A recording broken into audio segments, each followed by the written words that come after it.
মাঝে মাঝে আমাদের মনে হয় না, এটা যদি পেয়ে যেতাম তাহলে কত না ভালো হতো, এটা যদি আমার কাছে থাকতো তাহলে তো আরো সুন্দর হতো।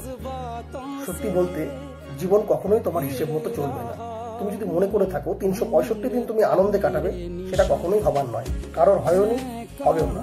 I am sorry to say, ভগবানও যখন এই পৃথিবীতে এসেছে তখন তাকেও কিন্তু নানান রকম সমস্যার সম্মুখীন হতে হয়েছে।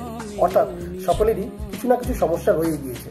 তবে এটা মাথায় রাখতে হবে, অবশ্যই আসবে, এবং এটা মেনে চলতে হবে যে তুমি কিছুই করছো না, তোমাকে একটা পার্ট দেওয়া হয়েছে, যে পার্টটা তুমি প্লে করছো। অর্থাৎ উপর থেকে তোমাকে একটা পিকচার দিয়ে দেওয়া হয়েছে, সেই পিকচারের ভালো এবং মন্দ দুটো দিকই রয়েছে। তুমি যেটা চুজ করে নিয়ে তুমি যত সুন্দরভাবে সেই কাজটি করে যাবে, সেই অনুযায়ী তুমি কিন্তু পুরস্কার পাবে। তুমি ভালো কাজ করলে সেটাও তুমি সুদ সমেত পাবে, তুমি খারাপ কাজ করলে সেটাও তুমি সুদ সমেত পাবে।